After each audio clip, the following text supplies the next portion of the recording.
కీర్తనల గ్రంథము 19వ అధ్యాయము ధ్యానిద్దాం.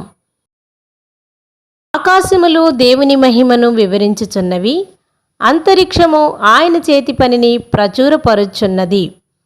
పగటికి పగలు బోధ చేయుచున్నది, రాత్రికి రాత్రి జ్ఞానము తెలుపుచున్నది. వాటికి భాష లేదు, మాటలు లేవు, వాటి స్వరము వినబడదు. వాటి కొలనూలో భూమి అంతటా వ్యాపించియున్నది. లోక దిగాంతముల వరకు వాటి ప్రకటనలు బయలు వెళ్ళుచున్నవి. వాటిలో ఆయన సూర్యునికి గుడారము వేసెను. అతడు తన అంతఃపురములో నుండి బయలుదేరు పెండ్లి కుమారుని వలె ఉన్నాడు. సూర్యుడు పరిగెత్త నుల్లసించున్నట్లు తన పదమునందు పరిగెత్త నుల్లసించుచున్నాడు.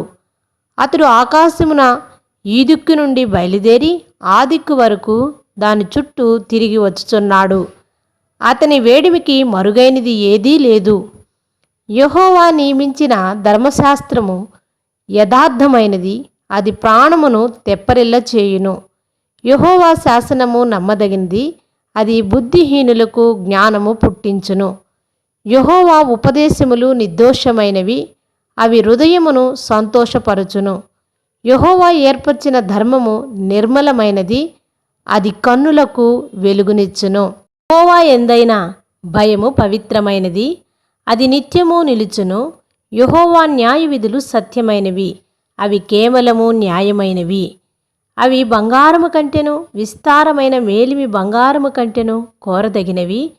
తేనె కంటెను, జుంటిదైన దారల కంటెను మధురమైనవి. వాటి వలన నీ సేవకుడు హెచ్చరిక నొందును. వాటిని గైగొనుట వలన గొప్ప లాభము కలుగును. తన పొరపాటులు కనుగొనగలవాడెవడు? నేను రహస్యముగా చేసిన తప్పులు క్షమించి నన్ను నిర్దోషినిగా తీర్చుము. దురభిమాన పాపముల్లో పడకుండా నీ సేవకుని ఆపుము. వాటిని నన్ను ఏరనీయకము. అప్పుడు నేను యథార్థవంతుడినై అధిక ద్రోహము చేయకుండా నిందారహితుడగుదును. యెహోవా నా ఆశ్రయదుర్గమా, నా విమోచకుడా, నా నోటి మాటలను, నా హృదయ ధ్యానమును నీ దృష్టికి అంగీకారములవునుగాక. ఆమెన్.